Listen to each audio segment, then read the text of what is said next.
बाबा साहब के मिशन के लिए है।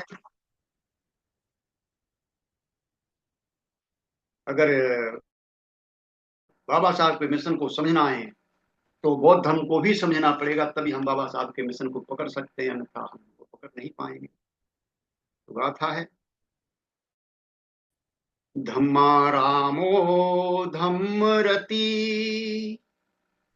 धम्मानु विचित्य धम्मं अनुसरं भिक्खु सधम्मान परिहायति।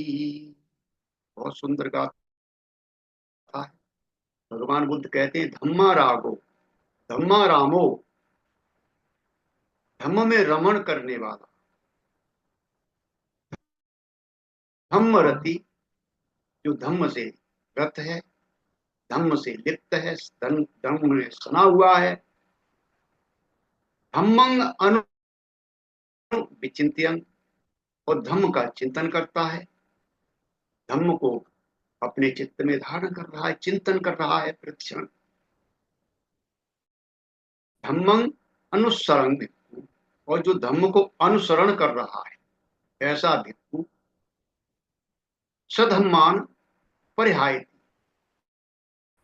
सधर्म से उसका पतन नहीं हो सकता है, सधर्म से वो च्युत नहीं हो सकता, सधर्म से अलग नहीं हो सकता।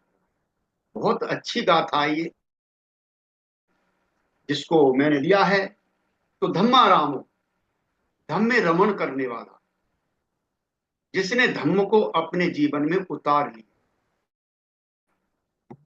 यानी बाबा साहब के महान ग्रंथ बुद्ध और उनके धम्म में भगवान बुद्ध, वो बाबा साहब क्या कहते हैं धम्म के लिए, धम्म क्या है। रमण तो तब करेंगे हम धम्म को पहचानेंगे, लेकिन धम्म को पहचानेंगे कैसे?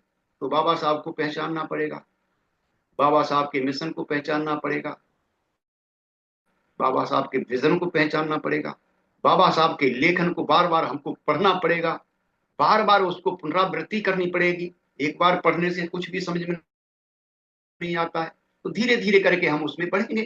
तो बाबा साहब कहते हैं बुद्ध और उनके धम्म के अंदर धम्म क्या है। बाबा साहब कहते हैं धम्म क्या है, तो धम्म यानी नीति, और नीति यानी धम्म।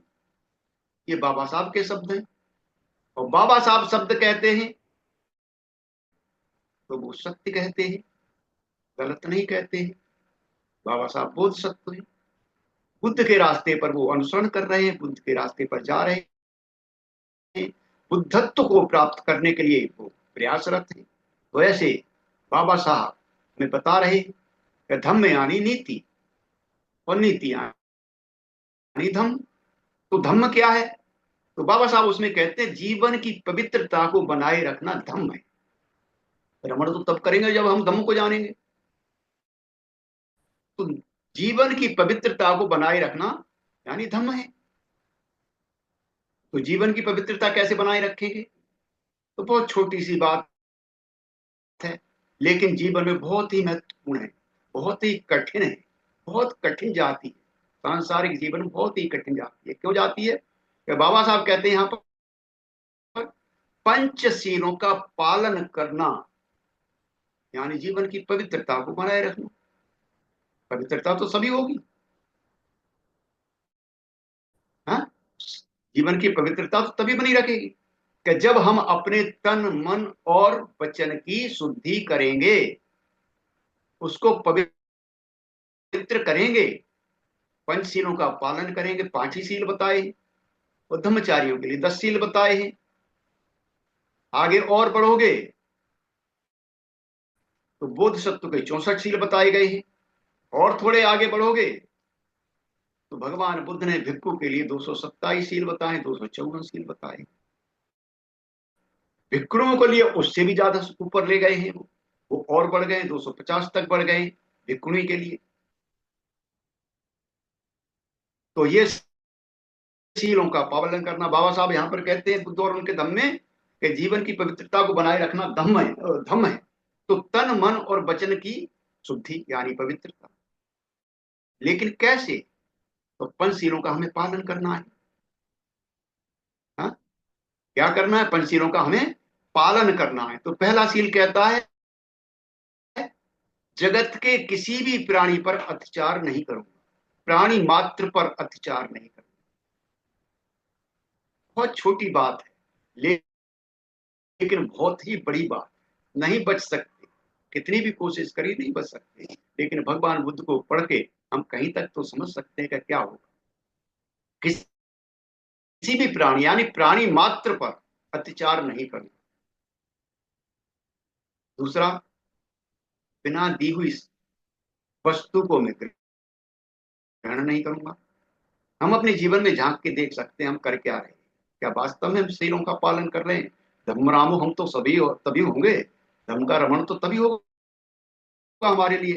क्या हम उसको देख पा रहे हैं? ग्रहण नहीं करूंगा, असत्य व्यवहार नहीं करूंगा। भारत भूमि में आप समझ रहे हो कि आप क्या चल रहा है। लोग विचलित हो रहे हैं कि सत्य को कैसे बचाया जाए। हर जगह पर झूठ ने कब्जा कर रखा है। किस तरह से हम रहेंगे? बाबा साहब कह रहे हैं कि सत्य का आपको पालन करना है, अतः असत्य का व्यवहार नहीं करना है। और अनाचार दुराचार नहीं करूंगा। तो आज पूरा भारत इसमें लिप्त है। कैसे नहीं कर पाएंगे? कितना बचेंगे? ऐसे कार्य जिनसे मन और वाणी और शरीर विकृत होता है, या ऐसी वस्तुएं जिनसे हमारा मन विकृत होता है, शरीर विकृत होता है, वाणी भी विकृत होती है, ऐसी वस्तुओं का मैं आचरण नहीं करूंगा, उनके पास नहीं रहूंगा, जिससे मेरी वाणी भी विकृत होती है, शरीर मदहोश होता है, मदमस्त होता है। ऐसा नहीं करूंगा मैं। इनके साथ साथ तीन घात जो लगते हैं उनका भी मुझे स्मरण रहना चाहिए। क्या है? शील घात है, शीलों का टूटना। हम चिंतन कर सकते हैं अपने ऊपर, क्या मेरे शील अटूट हैं, टूटते हैं, विघ्न पड़ता है? शील मेरे परिपक्व क्यों नहीं हो रहे हैं? चिंतन करिए। शीलों का परिपक्व ना होना, शीलों का टूटना, लोभ और द्वेष हमारे मन में जगह बना रहे हैं, भरे रहते हैं। लोभ द्वेष से हम युक्त हैं क्या? हम अपने जीवन पर विचार कर सकते हैं। ये हमारा चित्तघात है। और दृष्टिघात, हाँ, बुद्ध को भगवान की तरह पूजना, बाबा साहब की भगवान के रूप में पूजा करना, ईश्वर में विश्वास करना, पूजा पाठ में विश्वास करना, व्रत, ये बहुत सारी चीजें हैं। मिथ्या दृष्टि, जितनी भी गलत धारणा है उनसे युक्त होना, ये हमारा जो है दृष्टिघात है। लेकिन इसी के साथ अगर हम धम्म में रमण करेंगे तो फिर जो हमारे तीन लाभ भी होते हैं। बाबा साहब कहते हैं वहां पर कि अगर हम जो है धम्म में रमण करेंगे तो हम जो है तीन लाभ हम प्राप्त कर सकते हैं। कैसे? कि हम अपने शीलों को परिपक्वता की तरफ ले जाएंगे, हमारा कोई शील टूटे नहीं, हाँ, पवित्र बना रहे, परिपक्व होता रहे, तो ये हमारा शील लाभ होगा। लोभ और द्वेष से हम दूर रहेंगे, लोभ और द्वेष पर हम काबू पाएंगे, लोभ और द्वेष पर नियंत्रण पाएंगे, समानता का व्यवहार करेंगे, स्वतंत्रता को स्थापित करेंगे, न्याय मार्ग पर चलेंगे। तो इससे हमारा क्या होगा? चित्त लाभ होगा। और सभी प्रकार की गलत धारणाओं से हम अलिप्त रहेंगे। तो ये क्या होगा? हमारा दृष्टि लाभ होगा। तो इन दृष्टि लाभ को प्राप्त करके हम जो है आगे बढ़ सकते हैं, धम्म में रमण करने वाले हो सकते हैं।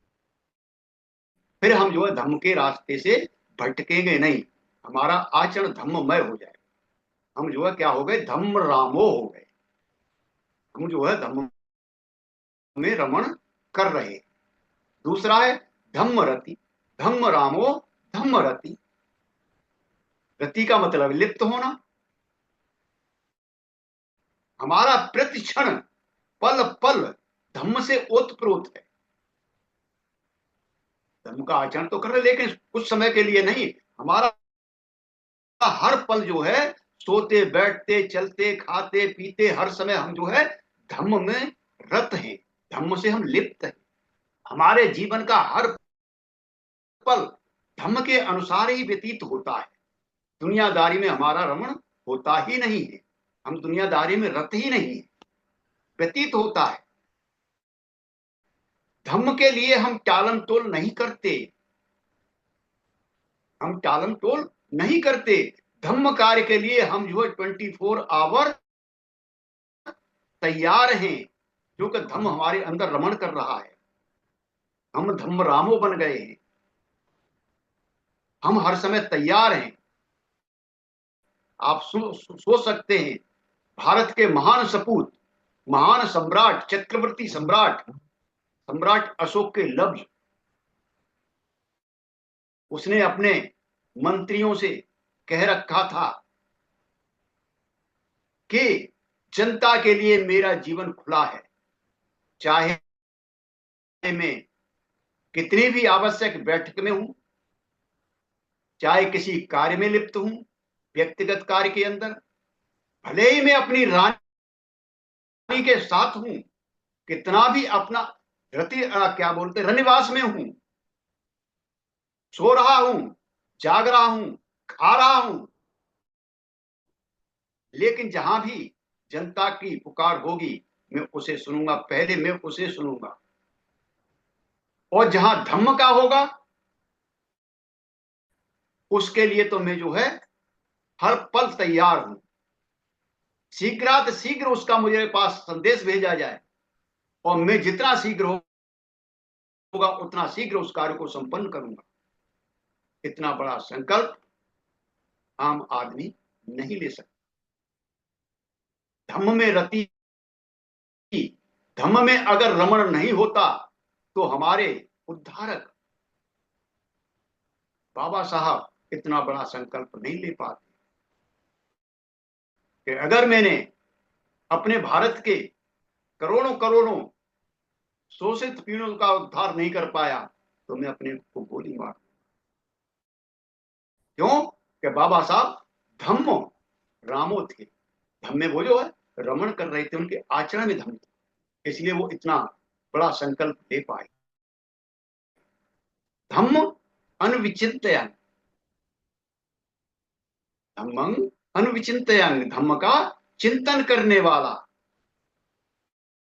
हम चिंतन नहीं करते, पढ़ते हैं, सुनते हैं, बोलते हैं, लेकिन जो लफ्ज हम बोल रहे हैं क्या हम उनको पे चिंतन करते हैं बैठ के? हम पर चिंतन करते हैं क्या? और चिंतन कब होगा? जब हम एकांत में होंगे। और हमें एकांत में रहने की आदत नहीं है। एकांतवास किया है क्या? कभी अकेले में रहे हैं? कभी अकेले से बात की है? स्वयं को खोजा है क्या? कल का दिन निकल गया, खाली था। लेकिन ब्रह्मचारी बोधि प्रकाश जी जब कायानुसति करवाते हैं, कभी हमने अपने जीवन में अकेले में बैठ के कायानुसति किया है क्या? अज्ञातवास की तो दूर अलग, एकांतवास किया है क्या? ध्यान हमारा गहराई में जा रहा है क्या? क्या हम गहराई से ध्यान कर पा रहे हैं? जब ध्यान ही नहीं कर रहे हैं तो चिंतन कहां से होगा? चिंतन नहीं कर पाएंगे, धम पर हमारा चिंतन नहीं होगा। जब तक हमारे गहराई में ध्यान नहीं जाएगा तब तक हम धम पर चिंतन नहीं कर सकते, स्वयं पर चिंतन नहीं कर सकते। बहुत अच्छा चिंतन कराते हैं कायानुसति का, कैसे होगा? तो हमें, क्या हम ध्यान करते हैं? एकांतवास किया है क्या? इनका लाभ क्या हमने लिया है? क्या अनुभव किया है इनका? धम्म को स्वयं पर देख रहे हैं क्या हम? जो धम्म हमें पढ़ाया जा रहा है, जो धम्म हम सीख रहे हैं, जो हम श्रवण कर रहे हैं, क्या हम अपने ऊपर उसको उतार रहे हैं, देख रहे हैं, अपने ऊपर देख रहे हैं क्या? धम्म को इसी शरीर में हम अनुभव कर पा रहे हैं क्या?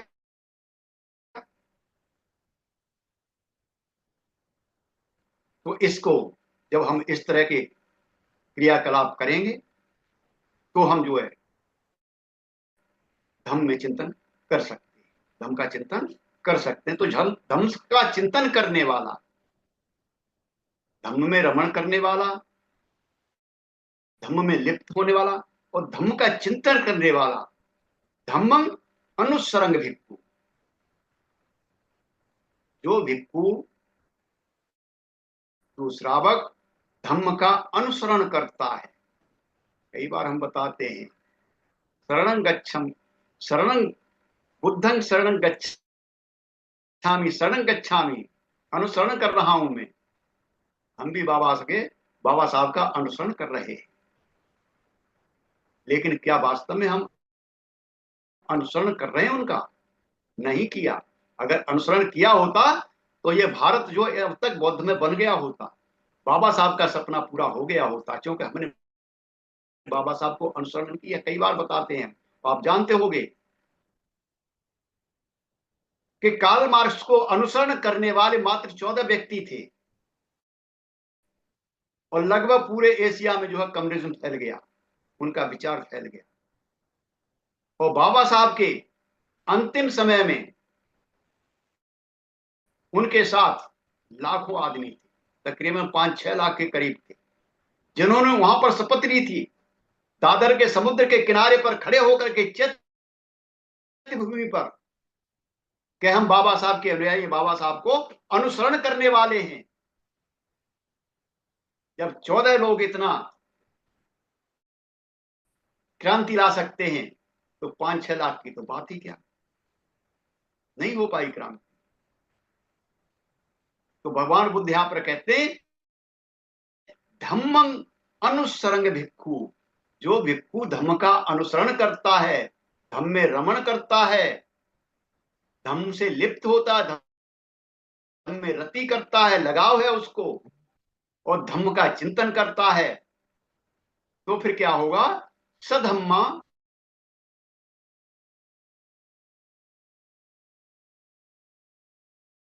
क्योंकि ये चीजें उतर गई, चली गई, इसलिए धम्म की हानि हुई। बहुत अच्छी कथा है इसके साथ में। भगवान बुद्ध उस समय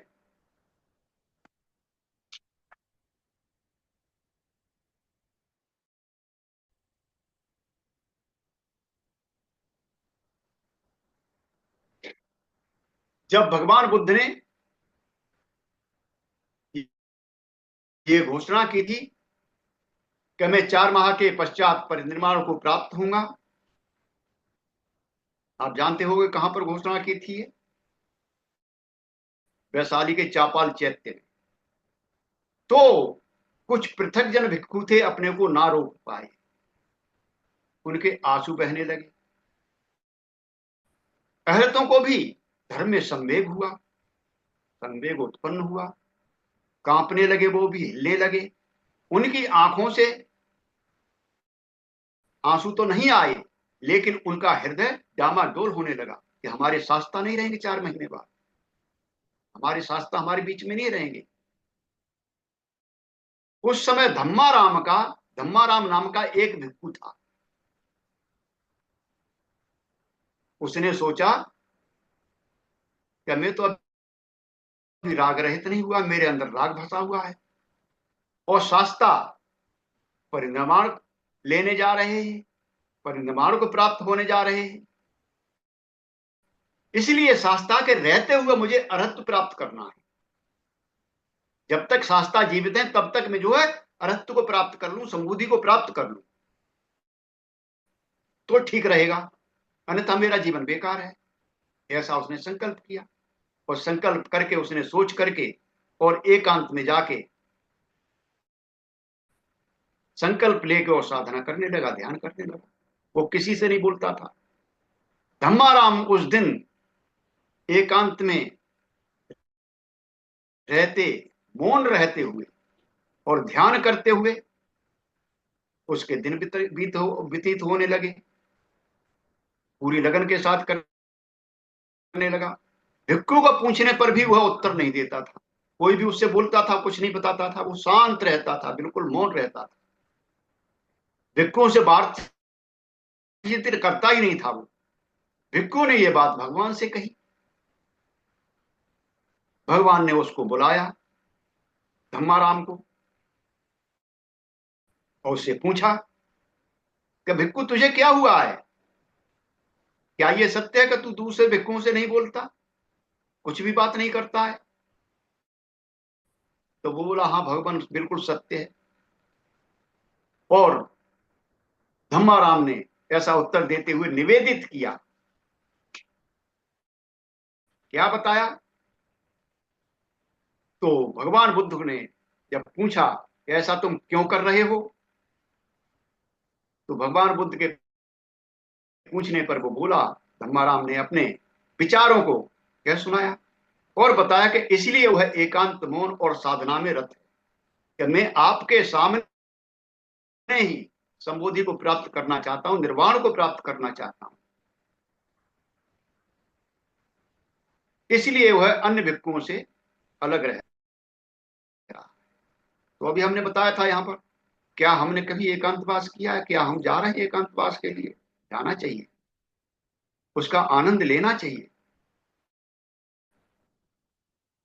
भिक्षुओं से अलग रह रहा है, उसको यह भूल गया, उनको यह भूल गया, वो जो है मैं भूल चुका हूं कि कौन कौन साथ रह रहा है। दूसरों से वाणी और वचन से संबंध न जोड़ते हुए वह मौन है। वो वाणी से भी मौन है, शरीर से भी मौन है, किसी से वो संबंध नहीं जोड़ रहा है। भीतर के विचारों की तरंगों को विसर्जित कर ध्यान में रत है। जो मेरे अंदर जो तरंगे, विचारों की तरंगे थी, उनका मैं समन कर रहा हूं, वितर्क विचार का समन कर रहा हूं। जो तरंगे हैं वो मेरी शांत हो रही हैं, उनको शांत कर रहा हूं ध्यान के द्वारा। और इसलिए मैं ध्यान के अंदर रत हूं, ध्यान कर रहा हूं, समाधि तक पहुंचना चाहता हूं। मेरा लक्ष्य क्या है? समाधि तक पहुंचना चाहता हूं। समाधि का मतलब है एकाग्रता। निर्वाण को प्राप्त करना चाहता हूं, निर्वाण की में जो है चाह रखता हूं, मैं जो है निर्वाण प्राप्त करना चाहता हूं। जब भगवान ने उसकी सारी बात सुनी तो उसको साधुकार दिया, उसका पुण्यानुमोदन किया और कहा, भिक्षुओं, अन्य भिक्षुओं को भी, जिन्हें मुझ पर प्रेम है, जो मुझसे प्रेम करते हैं, मुझसे लगाव है, जिनको, जो मुझ में विश्वास करते हैं, धम्माराम की तरह होना चाहिए। धम्माराम की तरह होना चाहिए। ये माला, ये गंध, ये पूजा पाठ करने से मेरी पूजा नहीं होती। ये आप गंध चढ़ाओ, मालाएं चढ़ाओ, फूल चढ़ाओ, मेरा स्वर्गान करो, उससे मेरी पूजा नहीं। पूजा करने वाले वो मेरी पूजा नहीं करते। क्या करते हैं? जो धम्म के अनुसार आचरण करते हैं, वही मेरी पूजा करते हैं।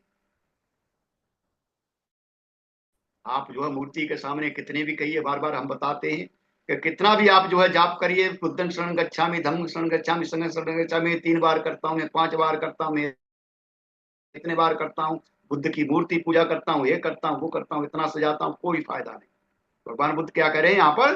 धम्म का अनुसार आचरण करते हैं, वो मेरी पूजा करते हैं। सत्य में ये पूजा है मेरी। धम्म में रमण करने वाला, धम्म में रत, धम्म का चिंतन करने वाला, धम्म का अनुस्मरण करने वाला, ये धम्मा राम है। और ऐसा जो धम्मा राम है, वही भिक्खु सधम्म में उपलब्ध होता है, समधम्म को उपलब्ध होता है। वो जो है निर्वाण को प्राप्त करता है, वह चुकेगा नहीं, वह उसका पतन होने वाला नहीं है। भिक्खुओं, धर्म में रमण करने वाला, धर्म में रत, धर्म का चिंतन करते हुए, धर्म का अनुसरण करते हुए, भिक्खु सधर्म से पतन नहीं हो सकता उसका, वो उससे गिर नहीं सकता। और तब ऐसा कहते हुए भगवान बुद्ध ने ये गाथा कही थी, धम्मारामो धम्मरतो धम्मं अनुविचिन्तयन् धम्मं अनुसरं भिक्खु सधम्माना परिहाय। बहुत अच्छी गाथा थी ये भाई और बहनों, आपको मैंने बताई।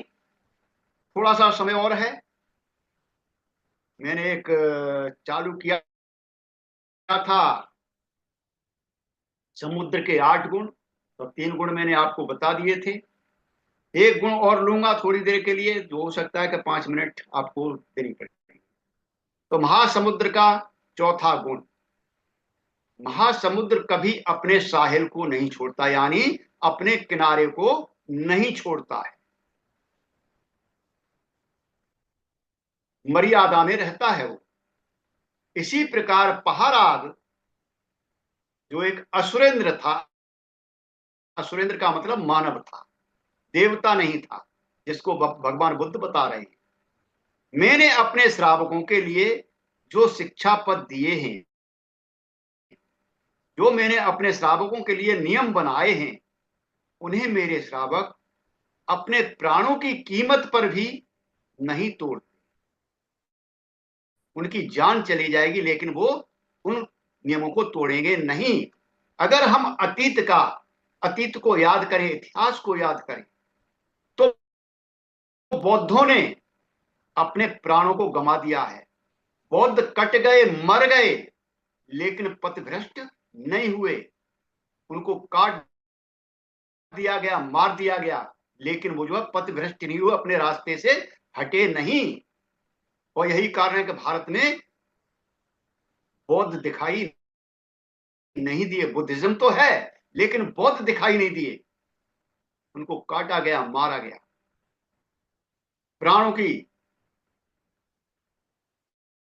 बाजी लगा दी। हर कीमत पर वो नहीं तोड़ते, शिक्षा पदों का पालन करते हैं। अतीत में भगवान बुद्ध के समय में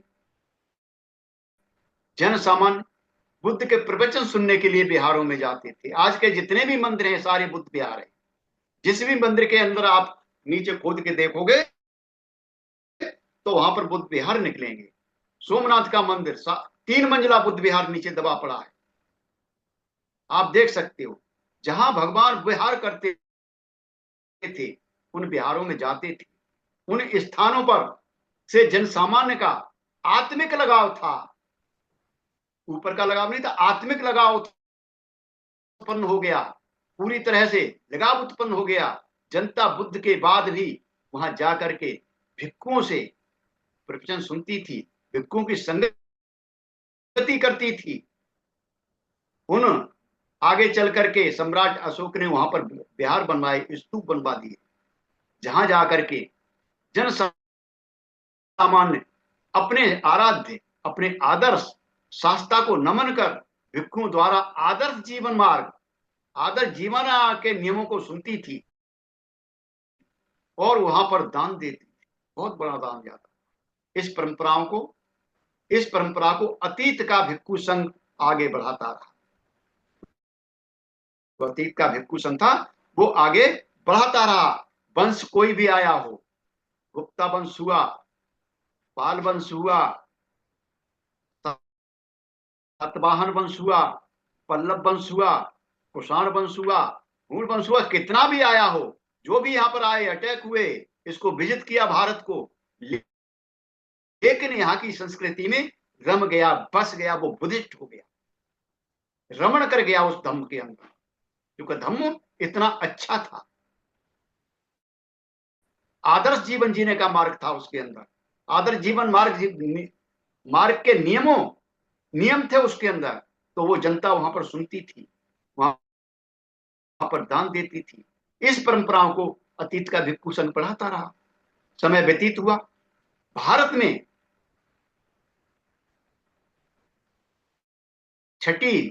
7वीं शताब्दी में मुगलों का आगमन शुरू हुआ और जो है 13वीं सदी में जाकर के मुगलों ने इस भारत को गुलाम बनाया। लेकिन जनता का बिहारों से जो लगाव था वो छूटा नहीं, जो उन स्थानों से लगाव था वो छूटा नहीं।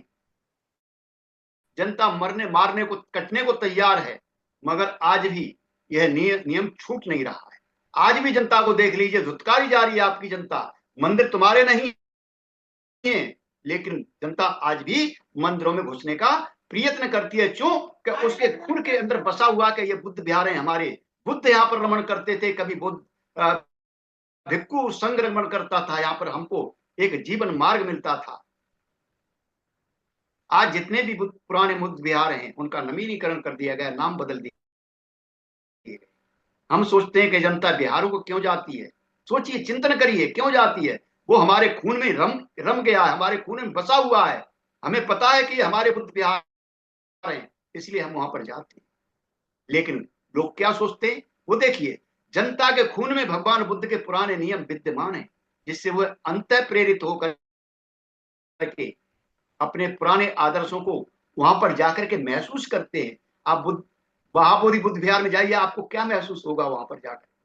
मेरे साथी सांची में गए होंगे, सांची में आपको क्या महसूस हुआ होगा जाकर। उन बुद्ध विहार में जाकर के वो बुद्ध को महसूस करते हैं, बुद्ध के धम्म को महसूस करते हैं, इसलिए हमारी जनता वहां पर जाती है। एक बात और है कि इन मंदिरों के पात्र चाहे कोई भी रहे हों, आज भी कोई हो, राम हो, कृष्ण हो, लेकिन ये कहां से आए? पुराने जानते हैं, ये सब जो है जातक कथाओं से उठाए गए हैं। दशरथ जातक से राम आ रहे हैं, रथ जातक से कृष्ण आ रहे हैं। पढ़िए आप जातक कथाओं को, आपको पता चल जाएगा। तो ये लगाव जो है हमारा, इसलिए उससे और ज्यादा है। ये सभी बौद्ध साहित्य में पाए गए। रूप परिवर्तित हो गया, मगर जनता की भावना वही है, वही लगाव है। वहां जाना, दान करना, ये जो है आज भी नियम बना हुआ है। लेकिन धूर्तों के कारण इसमें थोड़ा सा बदलाव आ गया है। क्या आ गया है कि वहां आजकल जो है मार्गदर्शन से मार्ग निकल गया, दर्शन मिलता है। मंदिरों में आप जाएंगे तो आपको मार्ग नहीं मिलेगा। जो पहले मार्गदर्शन मिलता था, पवित्र जीवन जीने का मार्गदर्शन मिलता था, वहां से जो है उसमें से मार्ग निकाल दिया, दर्शन रह गया है। आप सिर्फ दर्शन कर सकते, बाकी आप वहां पर धुतकारे जाएंगे। अपना दान करिए, कोई मना नहीं करेगा, दान कितना भी कर दीजिए, लेकिन आपको वहां से मार्ग मिलने वाला नहीं है, मात्र दर्शन रह गया है। मंदिरों को व्यापारिक रूप से परिवर्तित कर दिया गया, फिर भी जनता अपने अतीत के कारण इन स्थानों से लगाव लगाए हुए है। उन स्थानों को से उसका रक्त संबंधी लगाव है, छोड़ नहीं सकते। जहां वो SC ST OBC समुदाय, अतीत के बौद्ध समुदाय हैं, ये के रूप में जाने जाते हैं, उन स्थानों से उनका रक्त संबंधी लगाव है। भले ही इन लोगों को वहां प्रताड़ना मिले, धुतकार आ जाए, फिर भी वे अपनी जगहों को छोड़ने के लिए तैयार नहीं है। भाई और बहनों, ये जो है इतना आसान नहीं होता, क्योंकि ये लगाया हुआ है, हमारा लगावा उससे।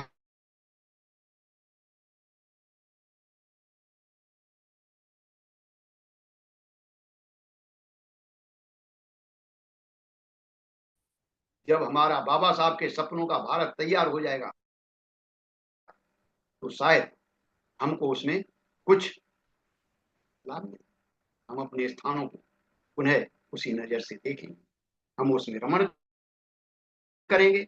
हम जो है आगे चलते हैं, धीरे धीरे करके हम जो है अपने पुराने जो हमारा इतिहास है उससे जुड़ जाएंगे।